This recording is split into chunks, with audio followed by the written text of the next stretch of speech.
ikan-ikan busuk yang disulap agar kembali nampak segar pun semakin merajalela. Saking canggihnya, pelaku bahkan mengganti isi perut ikan yang berbau dengan menggunakan jeroan ikan segar agar baunya tersamarkan. Bagaimanakah praktik tipu-tipu ikan busuk ini bisa terjadi? Pemirsa, berikut penelusuran redaksi.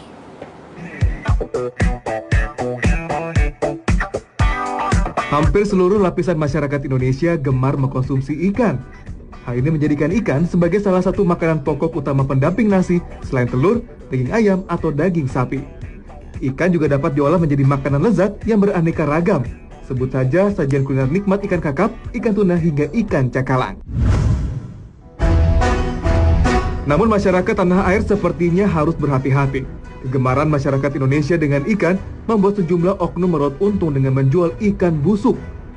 Hal ini bukan tidak mungkin, karena banyak ikan segar berkualitas baik lebih diutamakan untuk dijual ke luar negeri dibandingkan dikonsumsi rakyat Indonesia. Nilai jual yang lebih tinggi membuat praktik ini marak dilakukan. Alhasil, ikan berkualitas nomor 2 lah yang banyak beredar di pasaran. Dari salah satu tempat penjualan ikan di ibu kota, tim penelusuran redaksi menemukan fakta jika ikan yang sudah tidak segar nyatanya masih bisa diperjualbelikan. Salah satunya ikan kakap. Ikan-ikan yang dijual di sini adalah ikan yang sudah lama tak laku dijual atau biasa disebut ikan bentek. Kondisi ikan-ikan ini umumnya sudah sangat tidak segar, dan untuk mensiasati pembeli, ikan-ikan ini sengaja disejajarkan dengan ikan laut lainnya. Alhasil, bau ikan busuk pun menjadi samar tercium oleh pembeli. Ini segar beneran nggak?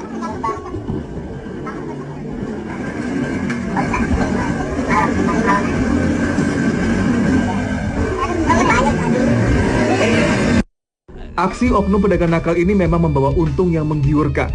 Selain dijual ke masyarakat, ikan-ikan bentek ini umumnya juga dijual kepada pedagang nakal lainnya. Biasanya, satu pedagang nakal membeli sedikitnya 300 hingga 700 kg ikan kakap busuk per harinya. Di tangan pedagang nakal inilah, praktek kecurangan ternyata lebih mengerikan. Layaknya pesulap, ikan-ikan busuk ini diubah menjadi ikan segar palsu. Kalau yang ikan kakap itu, ada yang busuk, itu ikan yang nggak laku-laku. Terus saya mainin gitu supaya laku. Kalau nggak dimainin begitu nggak laku ikan busuk. Ada juga ikan yang seger. Cuma kalau ikan busuk itu kalau udah disatuin sama yang seger, hampir sama gitu. Caranya pun cukup mengagetkan. Beberapa ekor ikan kakap busuk dapat dengan mudahnya direkondisi dengan menggunakan alat-alat sederhana seperti alat suntik, daging atau jeroan ikan, serta beberapa cairan berbahaya. Bak dokter bedah, Mono sangat lihai menjalankan aksinya. Alat suntik bekas yang didapat dari tempat sampah ini digunakan pelaku untuk menyuntikkan daging ikan busuk lainnya ke dalam perut ikan kakap. Untuk dagingnya itu, kalau dibilang busuk juga dagingnya. Iya, cuma kan saya kasih obat jadi supaya rapat ke daging gitu. Jadi nggak kelihatan kalau pas lagi ada pembelahan ikan itu nggak kelihatan. Agar jeroan daging ikan busuk yang disuntikkan bisa menyatu dengan daging ikan kakap, pelaku menggunakan cairan semacam lem perekat yang biasa digunakan untuk lem bahan plastik.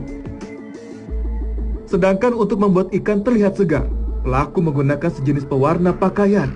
Ikan kakap busuk yang telah disuntik dicelupkan pada pewarna yang telah dipanaskan. Alhasil, kepala daging dan sirip ikan kembali berwarna terang kemerahan layaknya ikan segar. Warna, semacam kayak pewarna buat warnain celana gitu, one pack gitu. Jadi kalau dikasih pewantek begitu, jadi ikan kelihatan mengkilap. Jadi kalau semacam pemain baru, ikan baru itu kan mengkilap kalau ikan baru. Keuntungan besar menjadi alasan utama dalam menjalankan praktek curang ini.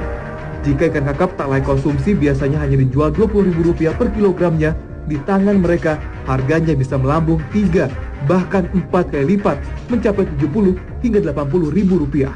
Kalau misalnya ikan nggak dimainin begitu, harganya paling Rp20.000. Kalau misalnya udah dimainin begitu, bisa nyampe 60 sampai 70. Iya, apalagi kalau lagi kosong, udah tambah mahal ikan. Tidak hanya tertipu dengan mahalnya, penggunaan bahan terlarang di ikan rekondisi ini mampu memicu penyakit kronis seperti kanker. Selain itu, alat suntik bekas juga menjadi fasilitas bagi beragam penyakit untuk mengalir dalam ikan rekondisi. Berbahaya lah.